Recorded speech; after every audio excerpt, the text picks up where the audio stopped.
If you looked at your bedroom door right now, are you sure it's the same door you saw this morning? I used to think so too, until I found out there was a door in my house I had never once looked at. Not once. In 17 days of living there. This is the story of that door. Stay until the end, because the ending isn't anything you're expecting. 3 months ago, after my lease ended and I couldn't afford to renew it, I went looking for somewhere cheap. I found a listing, an old house in a quiet enough neighborhood for almost half the going rate. When I called the landlord, something was off about his voice. Not scary, just tired. He said the house was a bit old and that some neighbors talk about it. Then quickly changed the subject and offered me the first month free if I signed that week. I took it. Who turns down a deal like that? On move-in day, I noticed something strange.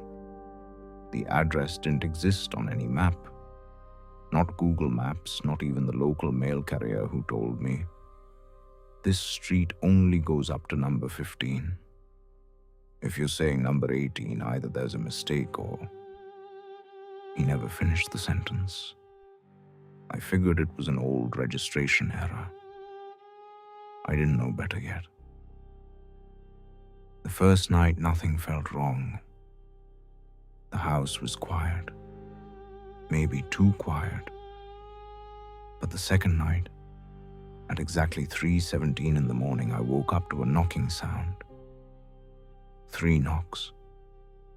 Soft but unmistakable. Coming from somewhere down the hallway.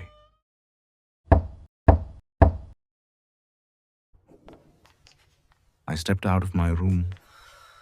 The hallway was empty. But I noticed something I hadn't paid attention to before.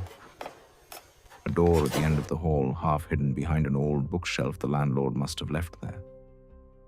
I looked at it. It seemed ordinary enough. A handle, a lock. I just couldn't remember seeing it on the day I first toured the house. I went back to bed. Told myself it was exhaustion. The third night, the same 3 knocks. 3:17. To the minute.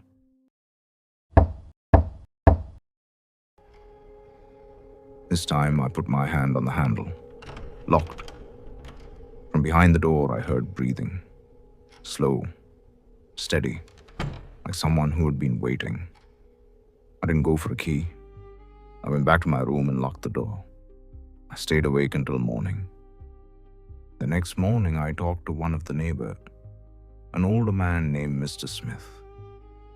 When I told him where I lived, his face changed. "You're in that house? The one with no number?"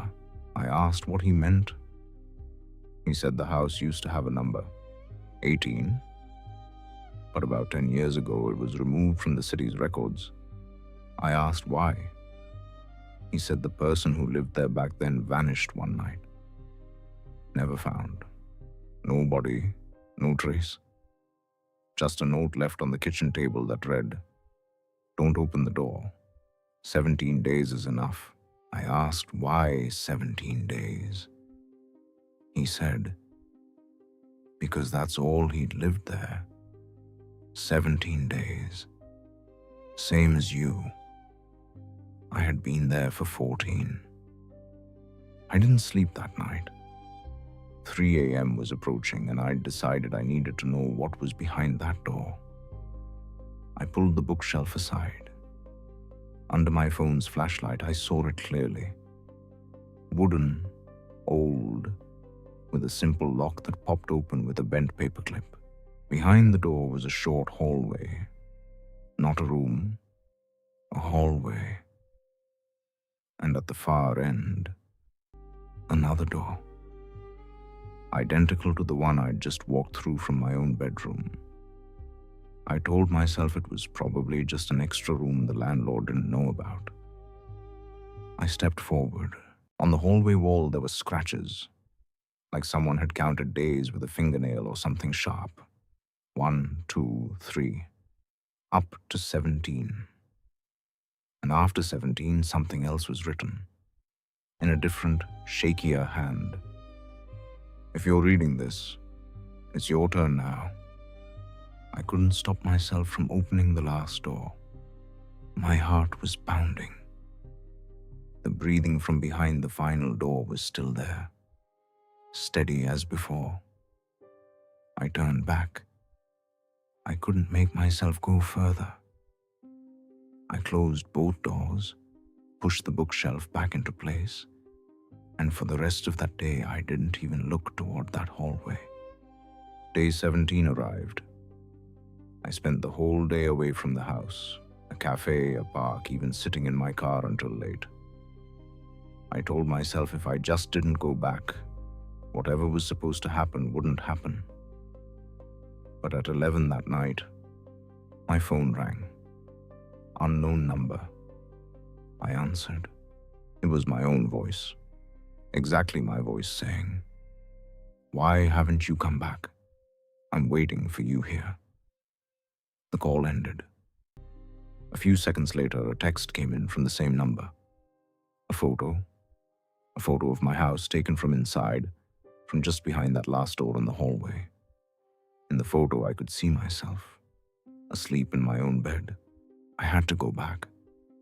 I needed to know what was happening. When I walked in, it was exactly 3:17. The bookshelf had already moved from in front of the door, on its own, without me touching it. The first door stood open, the hallway, darker than before, and the sound of breathing this time. It was right behind me. I spun around. No one was there. The hallway behind me was empty, but the last door, the one I'd never opened, now stood wide open. A dim yellow light spilled out from behind it, like the light of an old bedroom. I stepped forward. Each step felt heavier than the last. Not from fear, but from something stranger. A sense of familiarity. Like I'd walked this path before. Behind the door was a bedroom, identical to my own. Same bed, same window, same curtains, except everything was covered in dust. Spider webs stretched across the curtains. On the bed lay a notebook. I picked it up. It was my handwriting. The last page read, Day 17. I heard the knocking. I know I have to go look. I know if I don't, another version of me will go instead. There's always another version that goes. The date at the top of the page was today's exact date, but the year was 10 years earlier. I understood then. I wasn't the first person to see this room, and I wouldn't be the last. Every time someone moves into this house, a version of them gets trapped in this room forever, writing the same page over and over, waiting for the next person to come and open the door. And when the door opens, the old version is freed, and the new one stays in their place. Behind me, I heard a door close. My door, the one I had walked out of. I turned back toward the door, locked now, from the other side, the side I was standing on. I sat down on the dust-covered bed. The notebook was still in my hands. The next page was blank. I knew what I had to write. It felt like I'd always known. I picked up the pen and began. Day 17. I heard the knocking. And the moment I finished that line, I heard a knock from behind the door. 3 knocks. Slow, steady. It was exactly 3:17. If you think this is just a story, try one thing. Wake up tonight at exactly 3:17 and look at the nearest door you've never opened. Maybe you won't see anything. Or maybe it's your turn.